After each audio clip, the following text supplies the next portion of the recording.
Sir Nauradehi की बात करें तो इस टाइगर रिजर्व की बात ये आती है कि यहाँ पे बाघिनों का दबदबा है और ये भविष्य के हिसाब से बड़े अच्छे संकेत हैं जो मध्य प्रदेश के सबसे बड़े टाइगर रिजर्व को और आबाद करेंगे। हाँ, तो कह सकते हैं कि बाघिनों का दबदबा है, क्योंकि आमतौर पे यदि हम मध्य प्रदेश या भारत के अन्य टाइगर रिज़र्व देखें, तो जो जेंडर रेशो है या सेक्स रेशो है मेल फीमेल का, तो वो एक मेल पे 1.5 या अधिकतम 2 तक ही फीमेल हैं, कम ही है। और लेकिन नौरादेही या जो वीरांगना दुर्गावती टाइगर रिजर्व इस रूप में बहुत ब्लेस्ड है कि जो भी बच्चे हुए उनमें बच्चियों का या बाघिनों का प्रतिशत ज़्यादा था।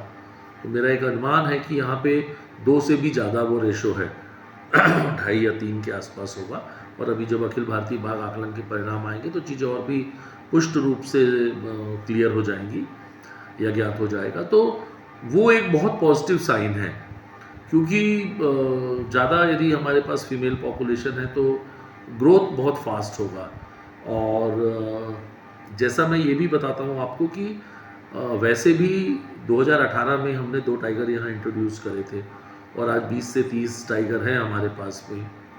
तो यदि आप अन्य क्षेत्रों में जहाँ पे इस तरह से टाइगर इंट्रोडक्शन हुआ है तो आप देखेंगे कि लगभग उनके मुकाबले में है या उनसे भी बेहतर हैं।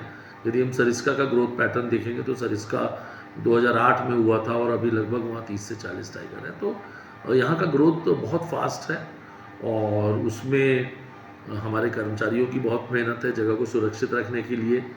ग्रामीणों का बहुत बहुत बड़ा योगदान है और मैं हमेशा कहूँगा कि वीरांगना दुर्गावती टाइगर रिजर्व के फलने फूलने के लिए जो यहाँ से गांव विस्थापित हुए उन ग्रामीणों ने जो त्याग किया है, न केवल सागर जिला बल्कि पूरे देश और विश्व का जो संरक्षण समुदाय है वो उनका हमेशा कृतज्ञ रहेगा और रहना चाहिए। वो एक बहुत बड़ा योगदान है। और फिर टाइगर तो बिल्ली है, बच्चे 3 या 4 देती है तो एक्सपोनेंशियल ग्रोथ होती है। और यहाँ फीमेल ज़्यादा है तो वो और भी आने वाले समय में 3 से 4 साल में हमको एक बहुत पॉजिटिव ग्रोथ देखने को मिलेगी।